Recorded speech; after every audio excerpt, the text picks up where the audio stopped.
You know what's quietly draining your profits, driving your best people away, and sending your customers to your competitors? It's not your strategy. It's not the economy.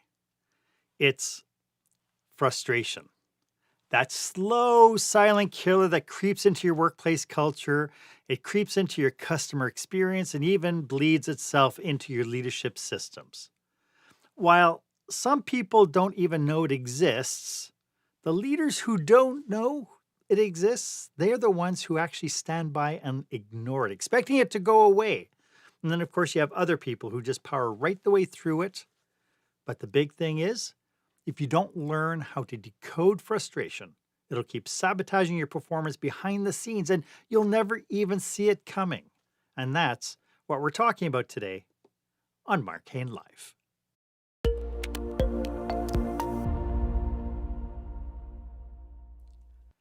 Welcome to this episode of Marc Haine Live. Of course, this is where small business owners and entrepreneurs pick up core skill sets to help them create the show-stopping, jaw-dropping experience that your customers and, of course, your employees deserve. I am your host, customer and employee experience strategist Marc Haine, and today my guest is executive coach and author Andrew Oxley.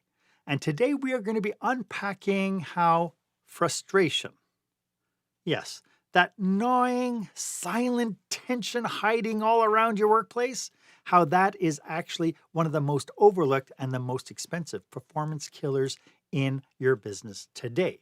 We're going to explore how to spot it, how to decode it, and how to turn it into your next strategic advantage.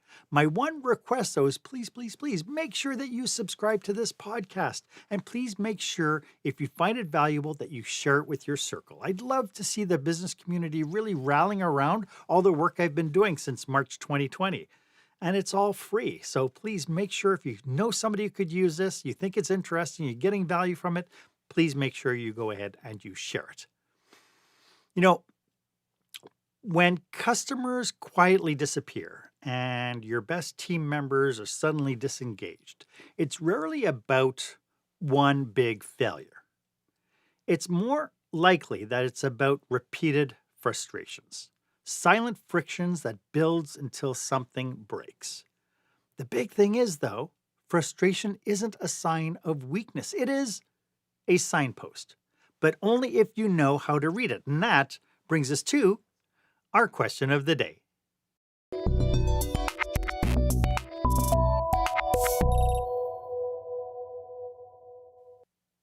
So I have to ask you, what's one area in your business where frustration keeps showing up, but you've just learned to live with it? You feel it every single day and you just figure that's the way things are and you live with it. What about from the viewpoint of your customers or your employees? I'd love to get your stories. Why don't you go ahead, share this episode on your favorite social media platform, hashtag it Experienced Leadership, and make sure that you hashtag it because that'll keep you part of this conversation. And then put your comments down. I'd love to hear your stories. As I mentioned, my guest today is Andrew Oxley, the executive coach who's been transforming businesses and has results for over, let's just say over 25 years, because if I say over 30, Andrew, it's going to make you sound old. We'll just say over 25. Andrew is the founder of the Oxley Group and the author of The 4 Faces of Frustration, from leading one of the top performing sales teams at Train during Toronto's massive building boom to guiding Fortune 500 companies through sustainability leadership change. Andrew's secret sauce lies in turning daily friction into lasting results. Andrew, welcome to the show. It's so great to have you. Thank you, Mark. It's fantastic to be here. So let's talk a little bit as we kick off. Who are your clients and how do you serve them? Well, first of all, my clients have evolved over the years. I actually started out working when I first started this business after what I affectionately refer to as my midlife crisis, with small entrepreneurial companies. And I got started working with some companies in Atlanta, Turner Broadcasting, Coca-Cola, Progressive Insurance. And then I got pulled nationally working all around the country with many of those firms. And so, but my love probably is working with small entrepreneurial companies, small to medium-sized businesses, typically 50 to 500 employees. Nice, nice. I'm really interested because one of the things that appealed to you coming onto the show is that you have a great book. Could you talk a little bit about your book and what makes it so special? Well, I like to think it's special because, of course, I wrote it. But I would just say most business books are long and boring. Most people read probably the first third of most books that they pick up, and they're like, I think I got the sense of what this book's all about. So I wanted to write a book that was more of a fable. It's a story. It reads like a normal book, but the lessons are embedded within the book. So I've rarely met somebody who's picked up the book who has not finished it. It takes probably 3 hours to read the book in totality, and it's a story about a guy who takes over a company, and he's struggling to connect with his leadership team. And he realizes through the process of learning this model we call the four faces of frustration that he was the cause of much of the frustration in his direct report group. And his direct report group was frustrating not only their peers on the executive team, but customers and people within their organizations. Oops. And so that's a beautiful seed into what we're going to be talking today. One of the things as I opened, I talked about the idea that leaders, I don't think, understand frustration. They understand kind of all the things they can blame, but I don't think they understand frustrations. What are they getting wrong when it comes to this? Yeah, well, I think anybody who says they're not frustrated is probably living in a Skittles universe where, everything's just wonderful for them. There's probably large amounts of drugs involved. Everybody's frustrated at some level, right? We actually react to frustration very differently. Now, the first thing that leaders get wrong is that they actually seek what I call the cold comfort of validation. So they have a frustration. Maybe my favorite one I hear from leaders right now is young people today. Young people today. They're just they don't want to work. They're blah blah blah. I always say, complaining about young people is like yelling at the wind. The wind does not change, and you're exhausted at the end of it, right? So young people today are actually the most innovative, creative, energized group ever, with more access and understanding of technology than there has ever been in a generation, but they have to be managed differently. So whether your frustration be young people today, or customers, or demanding customers, or a lack of engagement from your workforce, or maybe your frustration is with your kids or with your spouse. I mean, whatever that frustration is, the first thing we have to recognize is the person who can empathize with our frustration is probably not the person who can help us the most. The person who can help us the most is the person that says, well, you're partly to blame. And so we don't like to hear that. We're like, no, wait, I'm not the problem. You don't understand. I want to go back and talk to the guy who told me that I wasn't the problem, that they have the same problem as me. Years ago, one of my mentors told me that the amount of progress you make in your life will be directly proportional to the amount of honesty you can accept about yourself. He went on to tell me that he didn't think I was particularly into honesty. And I was like, well, wait a minute. And he's like, see, that's what I'm talking about. So you got to be honest. You got to seek people who love you enough and are successful enough to point out where you could be contributing to the very problems that you're experiencing in your life. Because it's always, at its core, it's always us first. Maybe not primarily or singularly, but we got to start working on ourselves first. When you start trying to fix somebody else, they aren't usually very receptive to that agenda. Yeah, and it's so interesting because all the virtues that it takes to come to that realization that it falls on our shoulders first, like the virtues of humility and the Hmm. virtues of even grace, of being able to say, I am an imperfect being.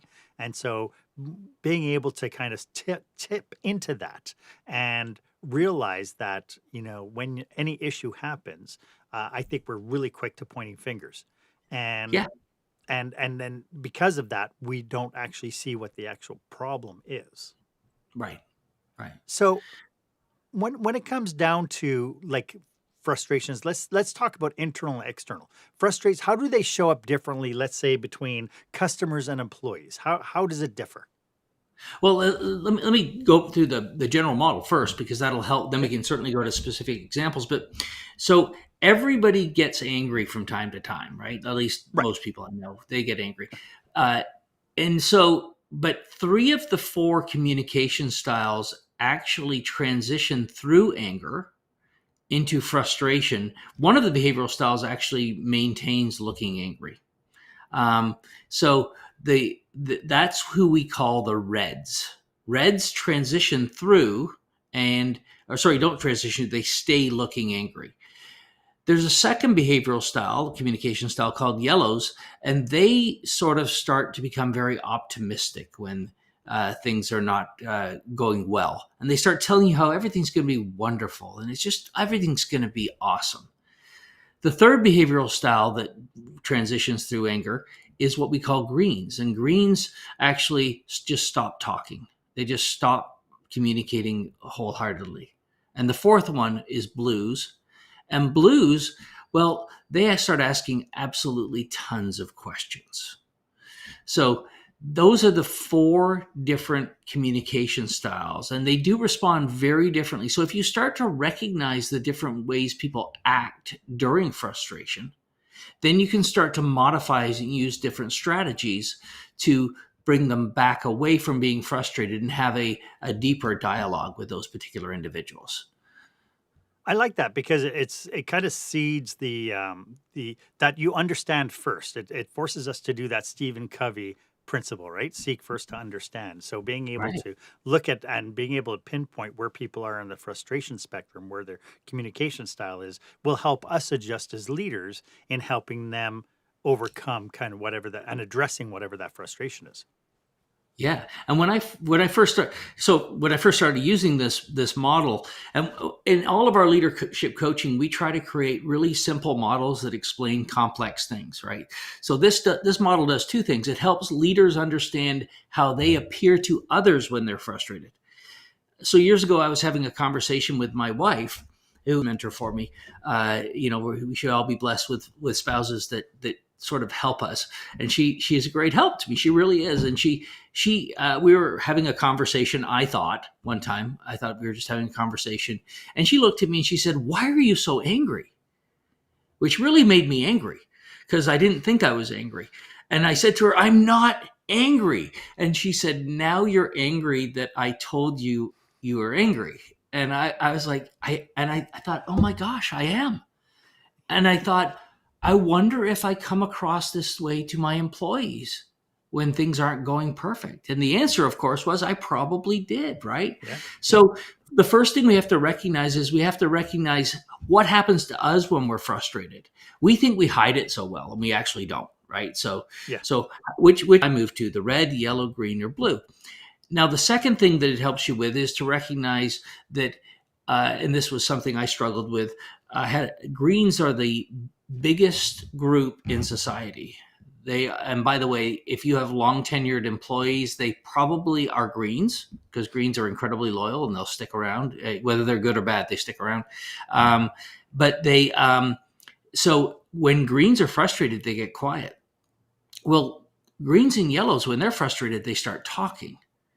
So the presumption from yellows and reds is that if you're not talking, you're not frustrated. Mm. Well, greens stop talking. And so recognizing that, they've stopped talking, I am frustrating them at this particular point.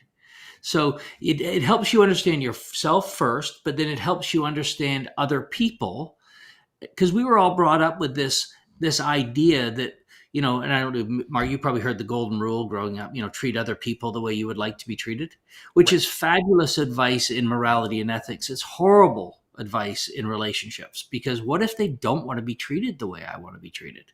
Mm-hmm. What if they would prefer to be treated differently? So what we really should do is treat people the way they want to be treated. Right. And a lot of leaders are not very good listeners. They're good talkers, not good listeners. So or they are really good listeners, but they have difficulty being assertive enough to get their points across, and they feel like they get ignored in conversations.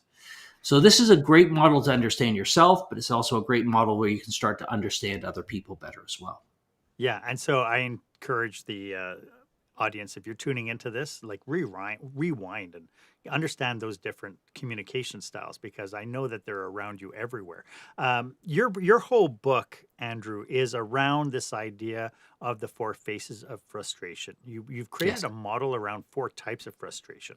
Mhm. What are they, and how can leaders recognize them in action? Yeah. So the first one is anger. Hmm. Which is super easy to recognize, by the way. There are people you probably know in your life. It's never fast enough. It's never good enough. You ask them when they need something and they say yesterday. So you've essentially failed right out of the gate, right? It's just, and it's not that I'm in their defense. They're not angry. They're passionate. Well, sometimes they're angry, but they're passionate, and they're passionate about anything that they have an opinion on. They want to move fast. They want to get things done, and it's not that they don't like people, but by gosh, they're annoying sometimes, and they just want to talk. And can we talk later, please? There's stuff we need to get done. So that's the red. We call them red because red is the color of passion, right? The second face is the yellow, or the optimist. And this is the happy face, right? So these people, when they're frustrated, they start trying to convince you that everything's fine, everything's good, everything's going to be fantastic, right? They're very verbally persuasive, and you just always feel good when you're around these people. But then you leave them and you're like, oh my gosh, we didn't talk about the real issue. We never really talked about it. So that face is the face of optimism. They're just happy-go-lucky, and they can always put lipstick on the pig and tell you what's good about the problem that you're dealing with. The third face is the face of non-emotion. So it's the green face where there's just all emotion goes away, and you got to be careful with these people because they actually are plotting your demise usually when they stop talking. And they're thinking about all the things that are going to go wrong, but they've given up trying to communicate with you because you're not listening. So they just get quiet. And the third face is the blue face, which is the face of sort of looking worried. And these people just start asking tons of questions when they're frustrated, and they just so what happens on teams is that the people we're working with respond not at their best when they're frustrated. I like to say we respond as the ugly gremlin version of ourselves, not as the best self, but sometimes as our worst self. So if I'm working with a red and I'm a yellow, I start trying to tell the red that everything's gonna be fine. Don't worry, everything's fine. Trust me. And if there's two words you should never say to a non-yellow, it's trust me, because that means you should not be trusted. It means I just want you to go away so that I can go do my job. And so what we're trying to do quite often is to just be left alone. Well, that's not a team. That's just a collection of talented people who happen to cohabitate at different times, right? And so the recognition that I am annoying this person. Now, you asked about customer service earlier. We do this to our customers. Mm-hmm. Now, the difference with customers is they're not related to us and they don't work for us. So they just leave. When we frustrate them, they just leave and they go somewhere else. And rarely will they say, you frustrated me. They say things like, I think I'm still looking. I think I'm, I'm just shopping around right now. I don't need help right now. And these are all not true. Well, sometimes it was fine. It was fine. How was everything? It was fine. It was fine. Yeah. Yeah. So as entrepreneurs, as leaders within entrepreneurial businesses, we live and die based off customer feedback. But if the way we respond to a customer discourages further feedback, then they just won't tell us. One of my favorite customer service metrics, because there's only two reasons to survey your customer. One is for marketing purposes, which actually is not a customer service survey. It's a marketing initiative, right? The other one is to get true feedback. And Fred Rescio wrote a book years ago called The Net Promoter Score. And I came across this when I was working with Progressive Insurance. And basically, it's a simple question. On a scale from 0 to 10, how likely are you to recommend our business or service to a friend or colleague who is looking for a service like ours. Now, there's only 3 answers you need, a 9 or a 10, which means, think about some restaurant you love and you would recommend it. Like you'd give it a 9 or 10. You'd tell people, go there, right? A 7 or 8, he calls those neutrals. It's fine. It's good. Yeah. Did what it was supposed to do. Not necessarily telling people about it. If they say, should I go there? I'm like, sure, it's good, And 6 or below, which are what we call detractors. A detractor is somebody who doesn't want to do business with you again. In fact, they'll tell people not to do business with you. So the net is the promoters minus the detractors. And really good companies have scores in the 60s and 70s. That's a good company. Bad companies have negative net promoter scores. And that's why they're churning through their clients. So if you just ask customers that question, you'd get a very quick, and by the way, you do it in a survey without them having, you don't know who they are. You'll get an idea whether you're getting referred or not getting referred. Right. It's really interesting because when it comes time to doing those kinds of surveys, as you know, I used to do secret shopping, and it was amazing to me that I would be engaged into coming in as a secret shopper and tell us anything you see. Tell us so on the secret shopper, all we do is just list observations. We don't say if they're good or bad. It's up to them to decide if it's good or bad. But I can't tell you the number of times that the business owner gets super, super defensive when they see something like fingerprints on the window. Well, why do I care there's fingerprints on the window? It's like, you don't have to care if there's window prints. If you don't think that's important, then ignore it. But to other people will go, oh my goodness, I didn't realize my windows were dirty all the time. Yeah. Right. And so it's really interesting how, when we get survey results, the impetus is to get defensive and start justifying. And so then what do we need to do to shake out of that? And that's what I'd like to dig into right after our break. When the spotlight shines on your business. Oh, that was a short break. Let's try that one more time. When the spotlight shines on your business, are customers applauding or yawning? In other words, how is your business performing? Make your business a star with the new book, Lights, Camera, Action, Business Operational Excellence Through the Lens of Live Theater by Marc Haine. Marc uses his business and acting experience to help you see your business like a live show, so you can create a performance your customers will never forget. Buy Lights, Camera, Action today at your favorite online retailer or directly at marchaine.com. Welcome back. I'm speaking with the author of The 4 Faces of Frustration, Andrew Oxley. And as you could tell, I'm a little frustrated with my technology today. But having said that, this idea of being able to get feedback, to being able to be open to what people are frustrated about, but checking our ego at the door. What's a step that we need to do to make that happen? Yeah, I think the first thing you have to ask is, when someone gives me feedback, what does that mean? For many people, it means I'm doing something wrong. I'm failing. So defensiveness is a very natural reaction to experience when you receive feedback from somebody. There's only 2 responses that you can get when you get feedback, or you give somebody feedback. You can choose to learn, or you can choose to defend. Mm-hmm. But you cannot do both at the same time. And sometimes people say to me, well, I learn by attacking ideas. I'm like, not unless you're open-minded to the fact that there could be a better path. So I do this exercise often with groups. I'll ask, especially if it's a large group, in tech group, I'll say, put your hand up if you believe you're relatively open-minded. And Mark, how many hands do you think go up in the room? All of them. Everybody's open-minded, right? Yeah. And then I say, how many of you, upon looking around the room, saw somebody's hand up and you thought, I don't think they are. And there's this nervous, chutter that goes through the room, like, oh my gosh. And say, so do you know people who aren't open-minded? And they're like, yeah, we do. I'm like, well, everyone thinks they are. So what's really going on here, right? And then I say this, morality and ethics aside, are there things you're not open-minded about? And they think for a minute, they go, yeah, there's things I'm not open-minded about. I'm like, well, what do all those things have in common? And what they have in common is we already believe we're right. And so I said, wouldn't that define every closed-minded person on the planet? The reason they're closed-minded is that they believe they're right. So when you're giving feedback to someone and they become defensive, it's because they already believe they're right and that you just don't understand. So you don't open somebody's mind with a hammer. I mean, you can, but it's very violent. You open it with a chisel, right?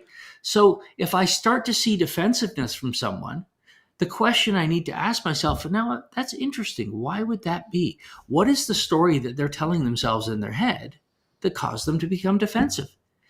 And so what we usually do when someone becomes defensive, we become more aggressive, more assertive with them and try to make our point. So we're actually also being defensive.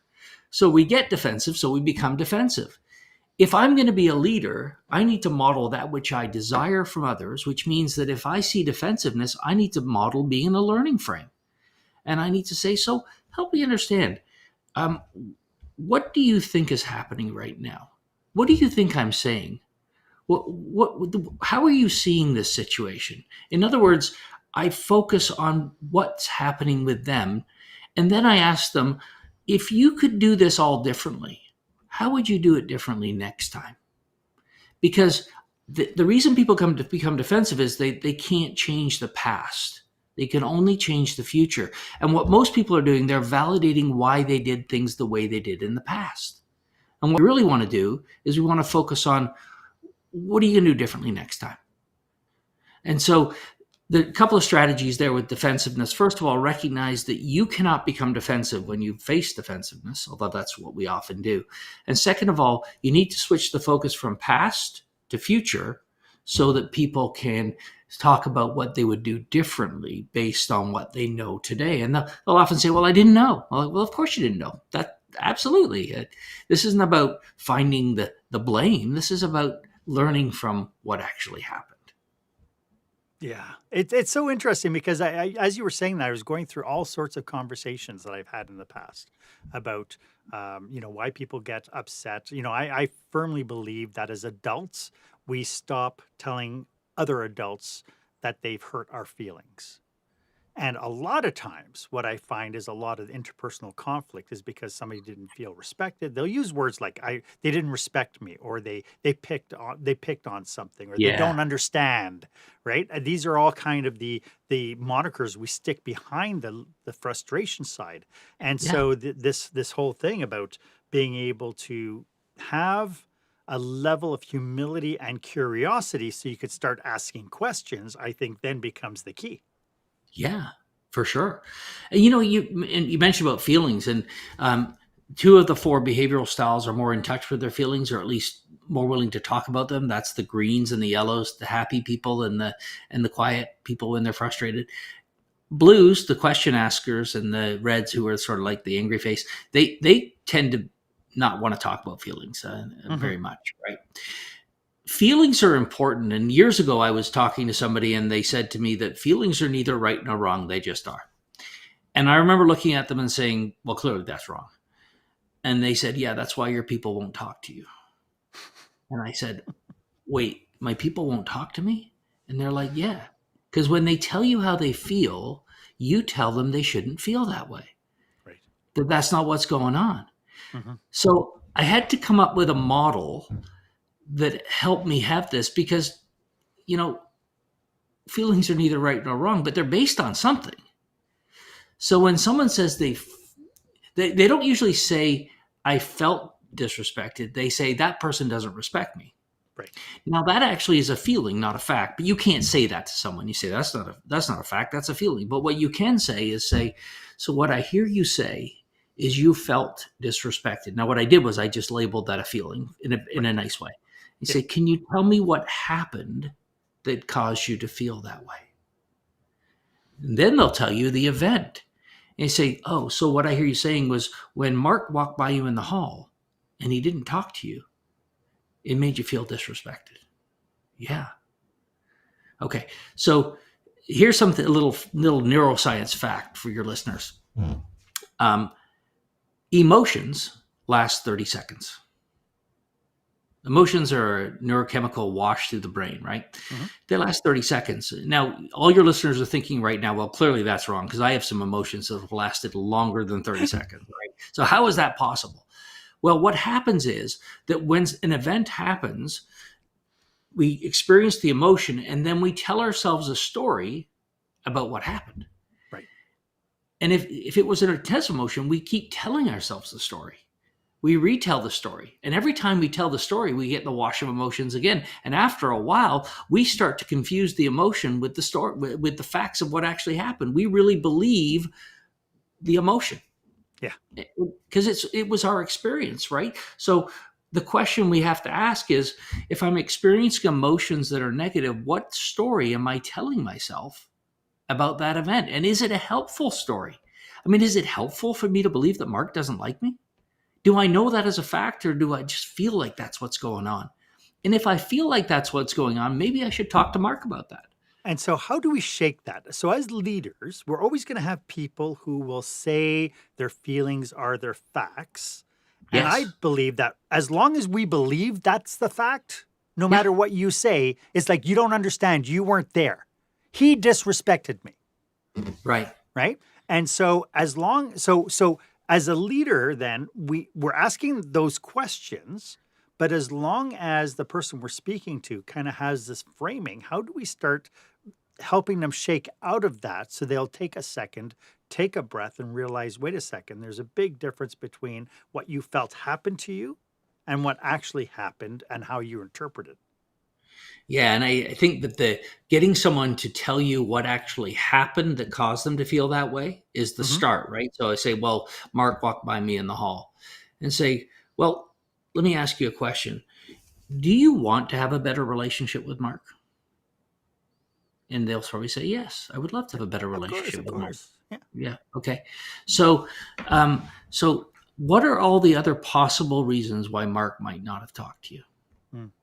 And they say, well, he could have been busy. He could have been, preoccupied. Maybe he has a lot going on in his life, but that's not what's going on. He just doesn't like me. I say, well, let me ask you a question. If you want to have a better relationship with Mark, is it better for you to believe he doesn't like you? Or is it better for you to believe he was busy? So what we do is we attribute negative motives to people, Yeah. and then we concoct a story. What we need Yeah. to do is find a positive motive that Right. allows us to act in a manner that will improve the relationship. The other thing I could do is if I'm coaching this person about Mark, I could say, have you talked to Mark about this? That's hard to. Nobody wants to go, you hurt my feelings. Right. But what I could say is, Mark, when you walked by me in the hall yesterday and you didn't talk to me, it felt like you were ignoring me. And then you ask a question. You say, is that what was going on? Mm-hmm. And Mark would say, Oh gosh, wait, no! It's like, I'm so sorry. I didn't realize I treated you like that. Yeah. Now here's the interesting thing. We actually call this. It could be that you're calling out bad behavior because what you just know that. Oh my gosh, I really was ignoring them, but they know it now, right? So we calling out bad behavior but you did it in a really polite way where the person has an out. But if you go to the person and say, you don't like me, they're going to say, of course I do. Well, now we're having an argument, right? So you ask a question that allows the person to get off the hook. Yeah. Is it fair to say that when we're frustrated, and I said this at the very beginning, I believe that frustrations are a culmination of experiences. Mm-hmm. A lot of it's centered around the fact that we all have experiences as far as how we're going to be treated, what kind of experience we're going to have in any one transaction. Would it be fair to say that me walking past somebody and not saying hi to them might be an indicator that they believe something about my behavior, about my personality, about my belief systems that kind of is in line with prior experiences? Yeah, in fact, we say there's three things that people lean into in that particular area, Mark. The first one is past experiences with that particular person, right? Mm-hmm. The second is past experiences with people like that person. So maybe the position they hold in the company, or it could be a person who acts that way or sort of looks like that person, or maybe they're from Canada, like I am. I've met Canadians before. I know what they're So like. rude. Yeah, exactly. The third one is a little bit different, and it's harder to sort of get your mind around. But what we tend to do is we tend to project our motives onto other people's behaviors. So if I were to walk by someone in the hallway and not talk to them, it would be deliberate. So therefore, it must have been deliberate for Mark. So if I came in and yelled at someone, I would have to be off the chart upset. So they must be off the chart upset. If I didn't talk to somebody, I would be feeling this. So therefore, they must also be feeling it. So we all think we're normal, which is why we think other people's behavior is abnormal. And yet normal is actually not it doesn't exist in behavior, even normal functioning human beings. There's no such thing as normal. Normative means it's more likely to occur than not. And the biggest communication style group is 34% of the population. So that means 66% of the population is probably going to act differently than you in most situations. So projecting my motives onto other people is actually a little bit of a dangerous game. Yeah. I like to believe that normal is a setting on a dryer, and it's the only place where it resides. Having said that, this is a fascinating conversation, Andrew. For the people tuning in who this might be resonating with, how can they get hold of you if they'd like to tap into your knowledge? Yeah, so we do put out all sorts of free training material. I actually have a 90-minute free training workshop that people can engage in, where we just give away a ton of information. So if you go to transformingresults.com, that's transformingresults.com, you can sign up for that workshop. If you go to Amazon, you can order the 4 Faces of Frustration on there. It is actually written by my mother's favorite author, and only because none of my other siblings have actually written a book, but yes, it's available on there. And so you can honestly say that you're on the seller list for that one critic. I am. Yes, absolutely. I'm not sure I'm my father's favorite author though, but my mom's definitely. It seems to me that, what we're talking about today, once we understand kind of which face or frustration we're seeing or we're experiencing, the solution then becomes pretty self-evident. Would you say that that's the case? Yeah, I would say it is, in that it's not complicated. Now, what's not complicated is not always easy to do. So I'm going to use my red friends as an example, since I actually have a fair amount of red in my behavioral style. So, if we think about emotional intelligence, part of emotional intelligence is self-awareness and part is self-management. So I may be aware that I've got a temper, but I'm like, well, what do you want me to do? Like, I mean, people are they're just don't, do what they're supposed to do. If people would just do what they were supposed to do, I wouldn't have to be so angry all the time, So there's a certain amount of emotional maturity that comes along with this, that you have to recognize that it's not enough to recognize I have a predisposition to acting a certain way. Maybe I have a predisposition to withdrawing from conflict. I don't, so I have to first understand what my natural tendency is, and then I have to realize that behavior does not equal skill. So just because I'm comfortable with something, say I'm comfortable with conflict, does not mean I'm good at conflict. Right. It just means I'm comfortable with it. Just because I'm uncomfortable with conflict doesn't mean I can't be good at it. So comfort and skill are not the same thing. The question is, what is the skill I must develop in order to be more competent? I actually have a theory about the Peter Principle. You ever heard about the Peter Principle? No. It's where people get promoted to their level of incompetence. So here's what I think is actually happening there, or at least part of what's happening there. If I'm a particular behavioral style, I'm going to pick on yellows now. I'm a yellow, gregarious, outgoing, fun-loving, never met a stranger, good at building relationships with people. But what we know about yellows is they're not very detail-oriented. So I could probably get along quite well for a long time in my career, just by force of personality. Right. But there will come a point where I will be promoted to a level where that lack of detail orientation will bite me in the butt. Ooh. And so the other thing we haven't really talked about is while each one of these styles have strengths, they have attached weaknesses in the way that they represent.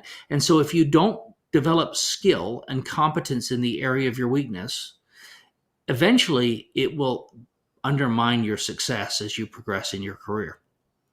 One of the things when we're doing executive coaching, we really have to work with people on, and we have to work with them on distinguishing between from the things that they're successful because of, from the things that they're successful in spite of. Right. And sometimes what people do is they conflate those two things, and they Right. think they're successful because of everything they do. And like, no. You'd be more successful if you did a little less of this or a little more of this. So that's the other thing. When you're talking to people, you got to have people who will talk to you and share insight with you about who you really are and how you're coming across. Because otherwise, we get in our own little echo chamber and we think we're wonderful. Because, of course, in our minds, we are. And I'm not saying there's anything wrong with the way we come across. But if we stop trying to grow, if we stop trying to get better, then, we go backwards. And that's why I love podcasts like yours, Mark, because there's never been a time in the history of mankind where there's been more information out there that will help you improve and become better in whatever area of specialty you have. Because, now you can just pop in a podcast and listen to all sorts of people give you information and insight that wasn't available even like 10 years ago. This kind of thing wasn't available. Or without having to commit to, a 300-page tome of some aspect that you had to read through, or you had to spend oodles of money to go to a seminar. Yeah, exactly. Yeah.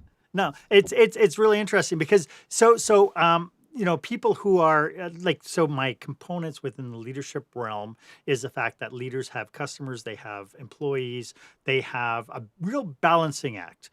So from what I'm getting from our conversation today is we not only have to understand what our communication or our frustration face might be, but how do we deal with and build the capacity to be able to deal with everybody else and their faces and their communication styles and how they're going to interpret information as well. Yes, absolutely. And the easiest thing to do is the pace at which we communicate is sort of wired in. Some people are fast communicators. Some people are more deliberate and careful communicators. Some people like to think and speak at the same time, and some people like to think before they speak. I had somebody ask me one time, they said, do you ever think before you speak? And I'm like, not normally, no. And they said, you really should, which I don't think they meant as a compliment. So what happens is when you're talking to someone, if you're a faster communicator, you're always trying to speed up the other person if they're a slower, more deliberate communicator. And the world is evenly split on this dimension, by the way. So yes. you have a 50-50 chance of annoying people on this dimension. And if I'm a slower, more deliberate communicator, I'm always trying to slow people down, right? And as soon as you do that, you break rapport in the relationship and you start frustrating the other person. Now, interestingly enough, you don't have to modify for very long, but you have to match where they are. And then once you match them, then you can move to a more, because now you've got rapport, you can move to a more deliberate pace for you, of either faster or slower. But that's not what we do. If you're a fast communicator, I'm a slower one, I'm trying to slow you down and say, well, listen, we've got a process of how we need to do things. And you're like, process? I don't want to follow a process. I want to get her done. Let's get it done. Yeah. Yeah. So this is the easiest thing to do. Like when I say easy, it's so easy to do. You as we're having this conversation, you're probably thinking, I know people who are super fast communicators and I know people who are very deliberate communicators, right?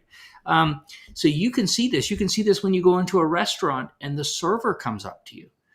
How do they tend to move? Do they move quickly? Do they come up and do they start interacting with you and they're asking lots of questions, or are they more deliberate and careful? And if they're the opposite of you, it immediately starts to frustrate you. Like, what's wrong with them? Why don't they speed up, or why don't they slow down? They're not listening to me. So pace is the easiest thing to see, and it's the thing that we get wrong the most. Hmm. Interesting.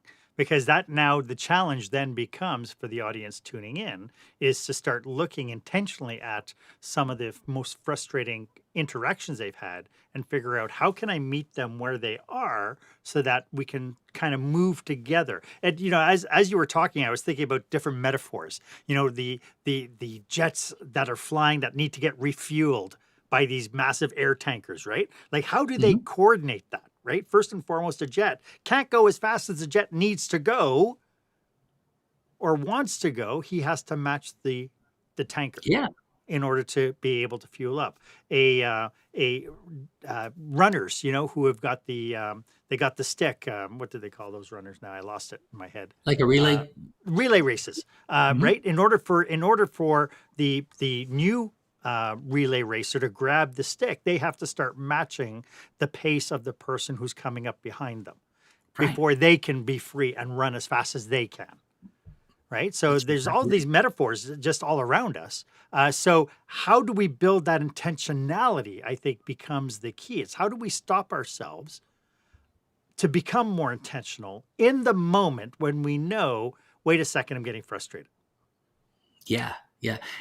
So one of the things we say is that of the four communication styles, the four faces, there's one that is very frustrating for you. And so what you have to do is you have to recognize who are the people that really frustrate me?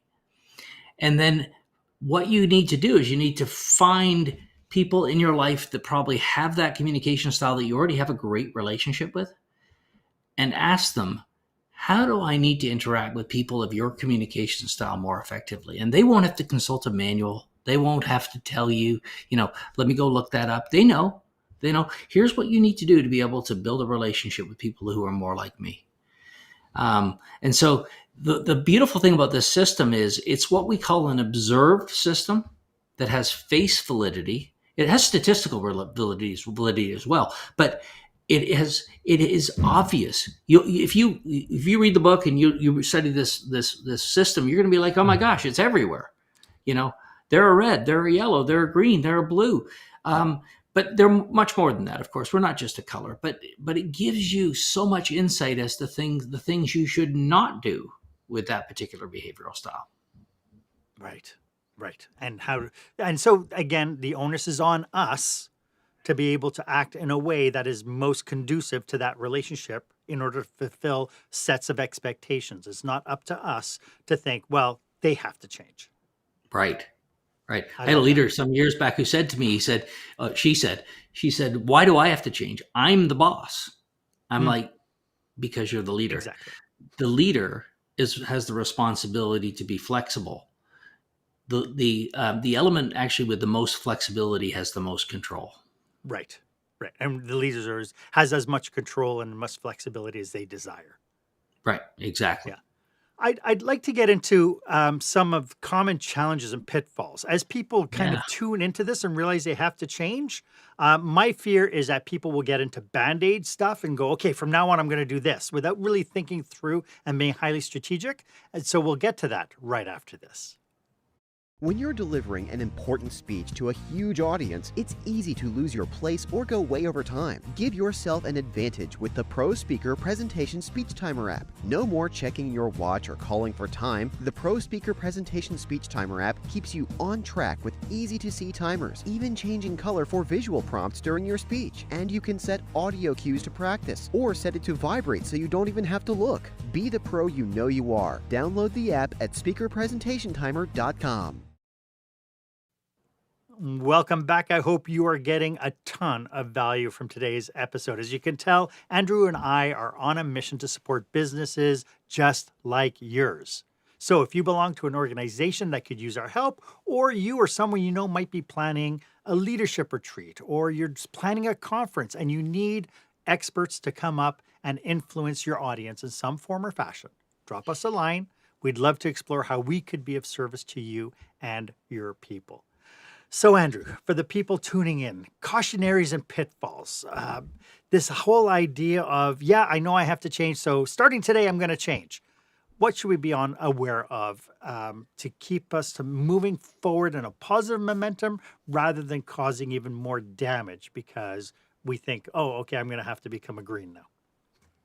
Yeah, and so what you want to be is flexible. You don't want wholesale change. So a red will never become a green, a yellow will never become a blue, right? So the question is, situationally, where do I need to slightly be different, perhaps, right? So the first thing we want to realize is that, and I think James Clear in Atomic Habits said this best. He said, "We do not rise to the level of our goals; we fall to the level of our systems." So what is the system that you're going to use to remind you that you need to be different? So wholesale change is very different and not really even our objective. The question is, what is one small behavior change I could make? And who do I need to make that behavior change with? And how can I do it consistently?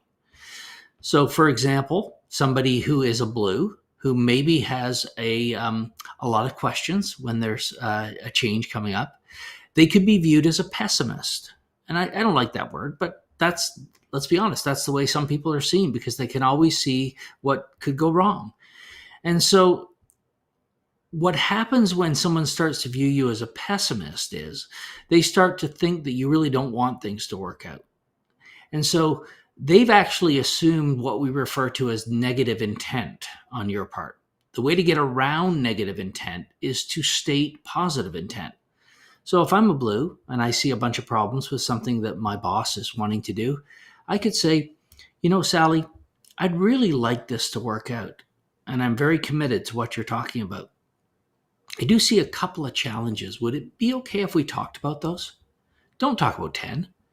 But what we typically do, if I'm a blue, I say, here's a problem, here's a problem, here's a problem, here's a problem, here's a problem, here's a problem, here's a problem. But I want this to work out. Well, by the time I get to, but I want it to work out, no one believes me because I just told them 10 reasons it wouldn't work out. So state your intent up front and then share a couple of big reasons. So in answer to your question, Mark, what you need to do is you need to figure out, who do I need to be different with, and what is one small change that I need to make? Right. I was coaching some leaders this morning, and a lot of them were pretty hard driving leaders, what we would refer to as reds. One said he was a bright, shiny red. So I said, what's one thing you need to do differently with your people? He said, I need to listen better. I said, well, how are you going to remember to do that? So we have this little trick that's not really a trick. It's a methodology, a system that we use with people. It's our habits that create our results, not our intention, right? So what we need to do is you say, when people set goals, we have them set them this way. At least once a day, I will. So at least once a day, when I would normally tell one of my employees what they need to do, I'm going to ask questions and try to understand the way they see the problem. And they say, well, shouldn't I do it more than once a day? Listen, if you can do it once a day, you can do it more than once. But if you say, I'm going to do it from now on, you're not. And you are setting yourself up for failure. And failure begets failure. Every time I fail, I reinforce in my mind that I can't do it. But every time I do it, I reinforce in my mind that I can change. So I would strongly recommend identify a small change and just try to do it once a day. And when you do it once a day, celebrate. I did it. I'm off the hook for today. I don't have to do it anymore today. And it'll start to become a habit for you. Mm-hmm. It really is as well. It is trust building. Yes. Because a lot of what happens and a lot of what we've been talking about today, a lot of perceptual distortions, a lot of unmet expectations, all falls into this idea that we perceive a lack of trustworthiness in somebody. Mm-hmm. We're perceiving that somebody's got their own personal agenda. We're assuming that they have negative intent. Like, it's all about this idea of building trust. So I really love the fact that make one decision about one challenge that you're going to overcome today. Just do it once and see what happens and see if it changes anything. Because I do think that a lot of times when people go, okay, I realize I've been an absolute idiot. So from now on, I'm going to be, more friendly with my staff. And then, for the first 10 minutes of the day until the next crisis hits, people are going, what's wrong with Jim? Because he's never acted like this. And then crisis hits and you go, oh, there he is. There he is. He's here now. Yeah. Yeah, that's absolutely true. And this goes back to something you talked about earlier, which is humility, which is telling people what you're working on. I love this idea that sometimes leaders feel like we say, well, if you're going to work on being more inquisitive and being a better listener, tell your people. Yeah. That's what you're working on, and you And it need their creates help. accountability, creates ownership, and it creates a new sense of trust as long as you live up to it. Correct. Yeah. And then when you fail, admit it. Yeah. You And say, I apologize. screwed up. So remember I talked about people to have a story they're telling in their head? Yes. So if I am a pretty hard driving boss and nothing's ever good enough for me, the story my people are telling in their head is exactly that. It's never enough. It's never good enough, right? So if I want to change that perception, and I talk to my people, I notice that I know I have really high standards, and I sometimes drive pretty hard, and I maybe don't listen and don't coach and try to develop you enough. And I'm really going to work on that.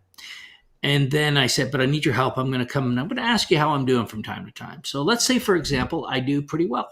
And weeks go by and I'm checking in. And they tell me occasionally, yeah, you're doing really well, Andrew. You're doing really well. Well, 3 or 4 or 5 weeks go by and maybe I have I regress. And I say, I'm so sorry. That wasn't the way I wanted to be. And they say, but you've been doing really well. Well, contrast that with me working really hard and doing really well for 3 or 4 weeks, but I don't tell anybody what I'm working on. Right. Everybody's observing I'm different, but they're like, what's going on with Oxley? This isn't like him. And then I have that regression and I blow up and they're like, oh, there he is. There's the old Oxley. He's back. And I say, but I've been really good for 4 weeks. Well, people don't believe the story we tell them. They believe the story they tell themselves. So what you have to do is check in with people, not as a technique, but as a reality test. How am I doing? Yeah. And if they tell you you're not doing so great, and if you have humility, I say, well, help me understand what's going on. Yeah. Don't Andrew, argue. this has been fantastic. This has just been awesome. Could you remind everybody one more time how they can get a hold of you? So if you would like the 4 Faces of Frustration book, it is on Amazon. The 4 Faces of Frustration. That's the easiest way to get my book. The other thing you can do is you can go to results.com. If you've enjoyed this conversation and you'd like 90 minutes of what we call the leadership blueprint, where we help you blueprint how you're going to get from where you are to where you want to be. That's a free workshop, no strings attached. We're just happy to provide that. If you like what you hear there and you want to know more after that, that's awesome. If you don't and you want to execute the blueprint on your own, well, we wish you all the best and every success. Terrific. As we wrap up, do you have any last thoughts, Andrew? I guess the only thing I'd share with your audience is that, as you move forward in your life, if you're a leader, there will always be a gap between where you are and where you want to be. So don't be frustrated with the gap. Celebrate the progress you've already made and realize that if a journey is not involved, a leader is not required. Ooh, nice.